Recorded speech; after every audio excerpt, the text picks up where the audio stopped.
안녕하세요. 저는 표준 프레임워크 센터에서 근무하고 있는 정훈이라고 합니다. 제가 이제 준비한 발표 내용은요. 이제 표준 프레임워크를 활용한 MSA 구현에 대한 내용입니다. 이제 앞선 발표들을 좀 보셔서 아시겠지만 앞으로 이제 범정부 차원의 이제 클라우드 플랫폼이 구축이 되게 되면 이제 더 활성화가 클라우드에 관련된 그런 이제 기술들이 더 활성화가 될 텐데요. 이제 그에 따라서 이제 앞으로 이제 그 클라우드 위에서 동작하는 애플리케이션을 개발하는 방법이나 배포하는 방식, 운영하는 방식에 이제 변화가 찾아올 텐데요. 저는 이제 그 변화에 대해서 좀 이야기를 해보려고 합니다. 어, 먼저 네이티브 이제 클라우드에 네이티브하다는 그 MSA라는 것은 무엇인지 좀 알아보고요.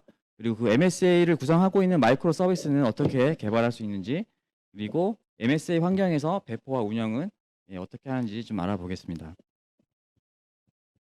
예, 이제 MSA는요, 마이크로 서비스 아키텍처의 줄임말이고요. 이 MSA라는 말이 뭐 산업적으로나 뭐 공식적으로 이렇게 정의가 내려져 있는 건 없는데요.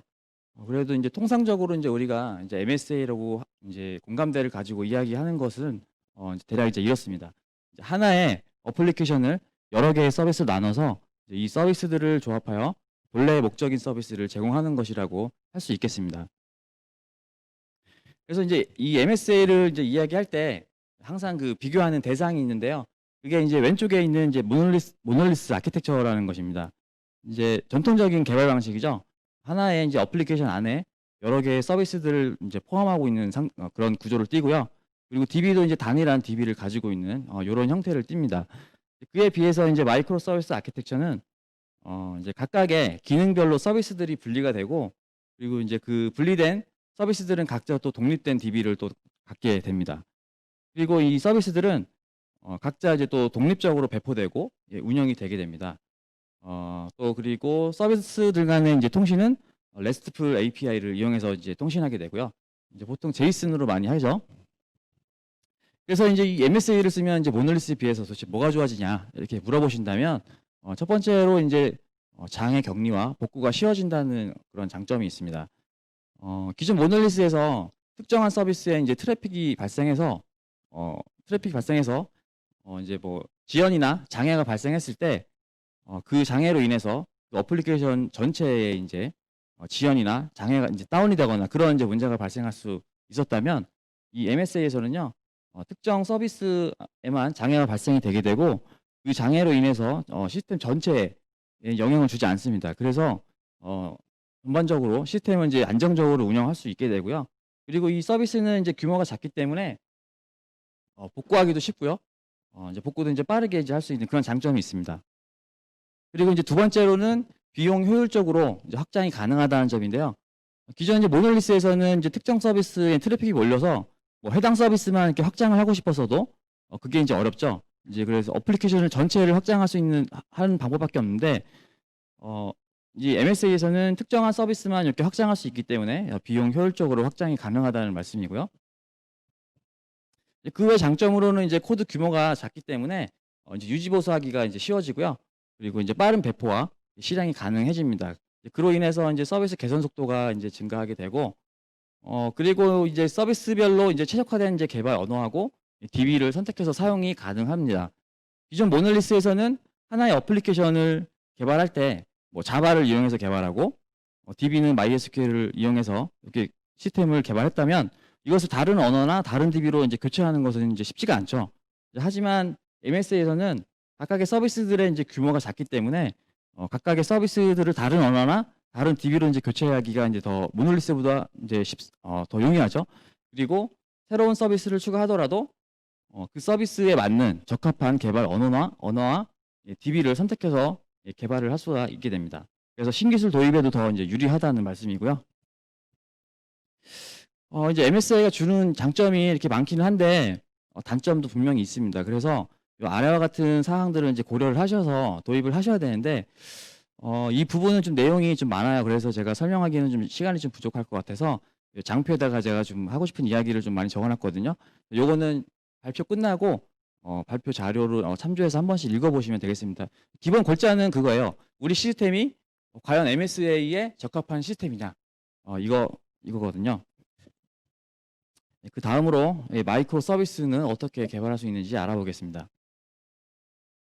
12 팩터스 룰이라는 게 있는데요. 요거는 이제 헤로코라는 클라우드 플랫폼을 개발한 그 개발자들이 자신들의 이제 클라우드 플랫폼을 구축하면서 이제 어떻게 하면 클라우드 네이티브한 애플리케이션을 개발할 수 있는가라는 이런 고민들을 담은 규칙이라고 이해하시면 됩니다. 항목은 12가지가 있는데 요것도 이제 하나씩 살펴보기에는 시간이 좀 부족해서 제가 아래 참조할 수 있는 URL을 이렇게 적어놨거든요.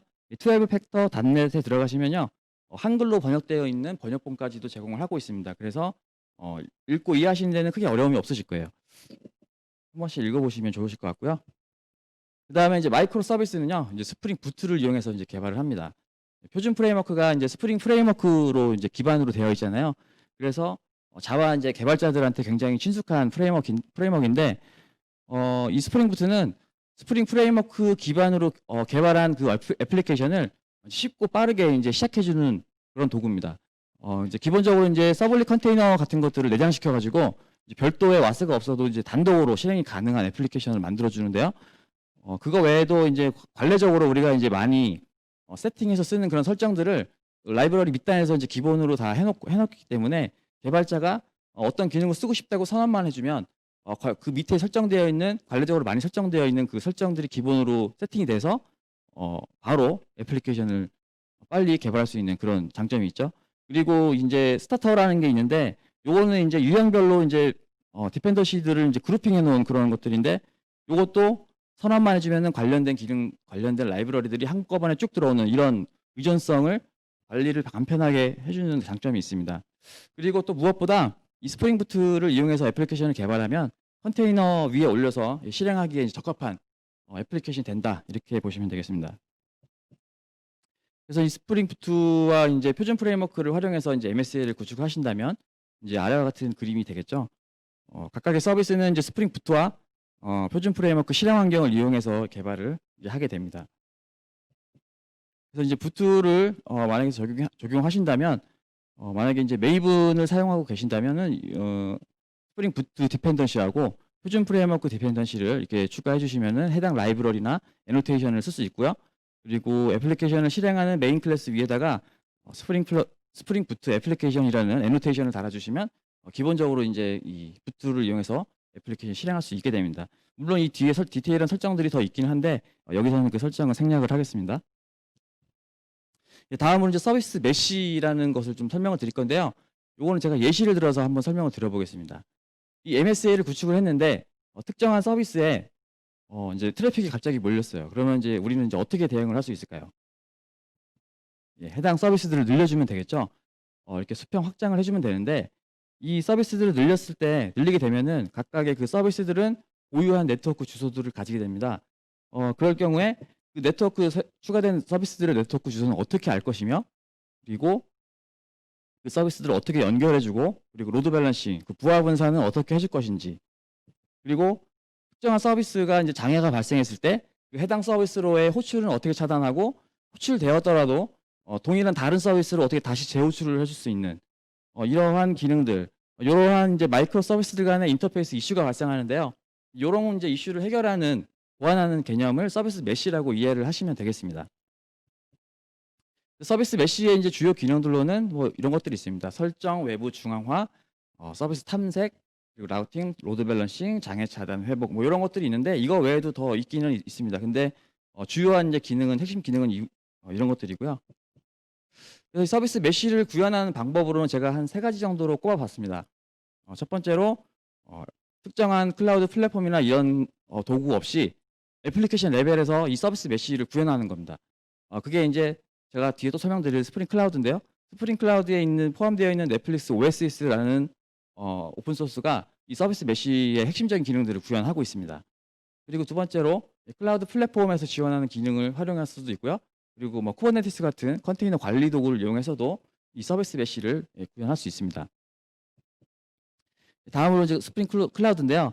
이게 방금 말씀드렸듯이 애플리케이션 레벨에서 MSA를 구축할 수 있는 MSA 구축에 특화된 자바 라이브러리들의 집합체입니다. 이거는 이제 특정 플랫폼에 종속되지 않고 JVM만 있다면 어디서든지 MSA를 구축할 수 있는 그런 라이브러리들이에요. 그래서 다양한 이제 미들웨어 인터페이스들을 제공하고 그리고 여러 가지 이제 오픈 소스들을 통합해서 제공해 주는데요. 그중에 이제 대표적인 게 이제 넷플릭스 OSS입니다. 넷플릭스도 아마 한 번씩 다 아실 텐데요. 이 넷플릭스가 원래 초기에는 모놀리스였다고 합니다. 근데 이 넷플릭스가 DB에 큰 장애를 한번 겪고 나서 MSA로 전환을 했다고 하는데요. 그 MSA로 전환하면서 자신들이 개발했던 그 오픈 소스로 공개를 했습니다.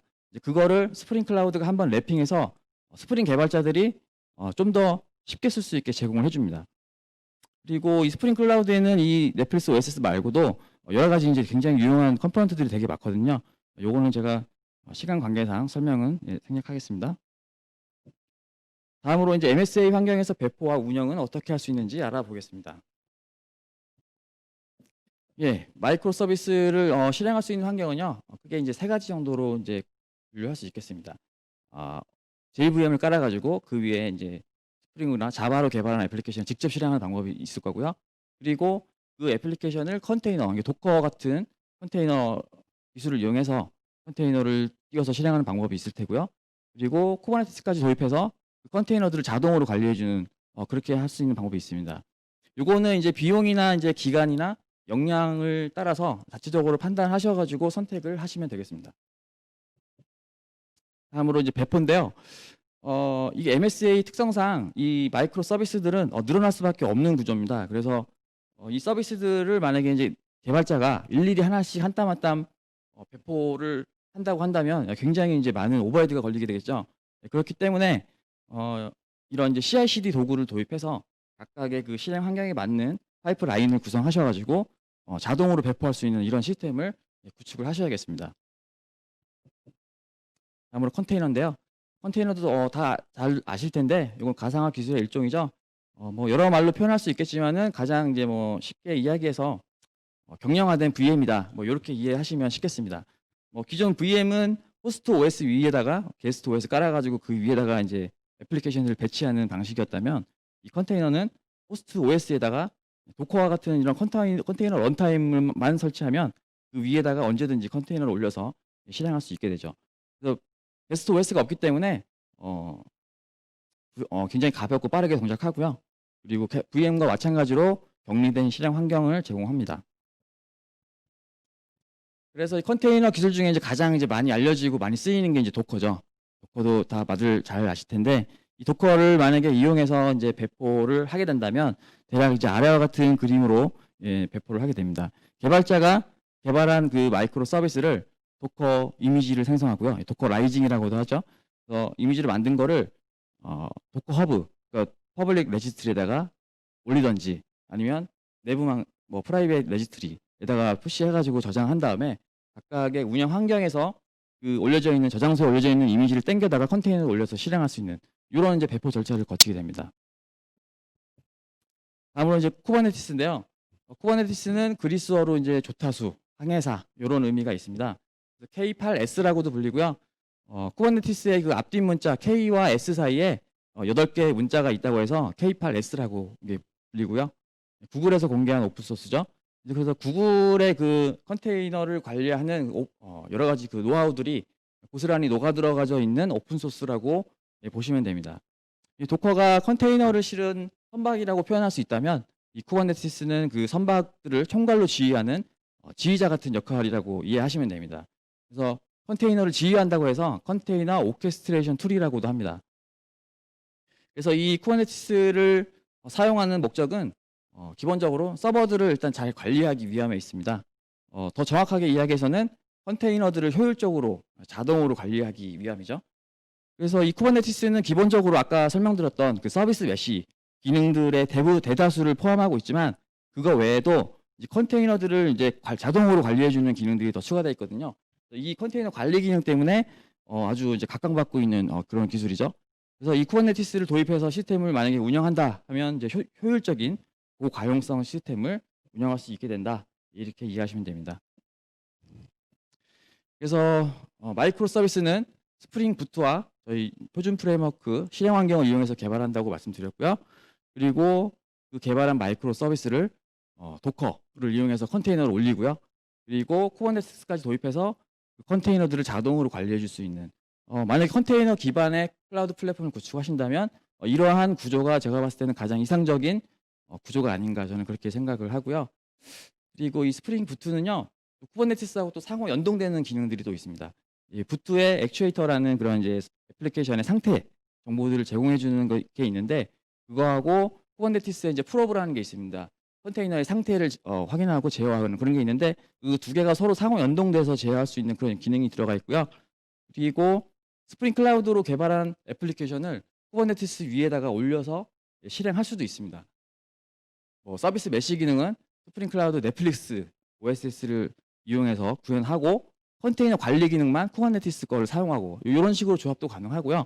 그리고 스프링 클라우드의 일부 컴포넌트를 쿠버네티스에서 동일한 기능을 제공하는 오브젝트를 대신해서 대체해서 사용할 수 있는 방법도 있습니다. 그래서 스프링 클라우드 쿠버네티스라는 별도의 또 라이브러리가 존재하고요. 이것도 현재까지 계속 버전이 업데이트되고 있습니다. 그래서 저희 표준 프레임워크 센터에서는요. 일단 내년에 표준 프레임워크 4.0 베타 버전을 내년 초에 배포할 예정이고 그리고 좀 더 보완해서 4.0 정식 버전을 배포할 예정입니다. 그러면서 스프링 부트를 이용해서 이제 앱을 개발할 수 있는 환경을 지원할 거고요. 그리고 자주 쓰이는 공통 컴포넌트 같은 경우는 마이크로 서비스화를 해가지고 템플릿 같은 형식으로 배포할 예정입니다. 그리고 스프링 클라우드 컴포넌트들이 굉장히 아까 많다고 말씀드렸잖아요. 뭐 모니터링이나 이런 거 로깅, 분산 추적 이런 거 외에도 되게 보안 되게 많거든요. 그런 것들도 계속 활용 가이드 추가해 나갈 예정이고 그리고 컨테이너 관련 기술은 도커나 쿠버네티스 뭐 클라우드 파운드리 이런 거는 약간 인프라 쪽 성향이 좀 강하기 때문에 저희가 이쪽 부분은 디테일하게 가이드를 해드리는 게 맞는지 좀 고민을 해봐야 될 것 같은데 그래도 자신이 개발한 그 마이크로 서비스가 애플리케이션이 어떤 플랫폼에서 어떤 기반으로 가지고 돌아가는지는 이해는 하는 게 좋기 때문에 개념 이해할 수 있는 정도의 가이드는 배포할 예정입니다. 네, 그래서 제 발표는 여기까지고요. 네, 앞으로 디지털 정부 혁신에 이바지할 수 있는 표준 프레임워크 센터가 될 수 있도록 더욱 노력하겠습니다. 네, 고맙습니다.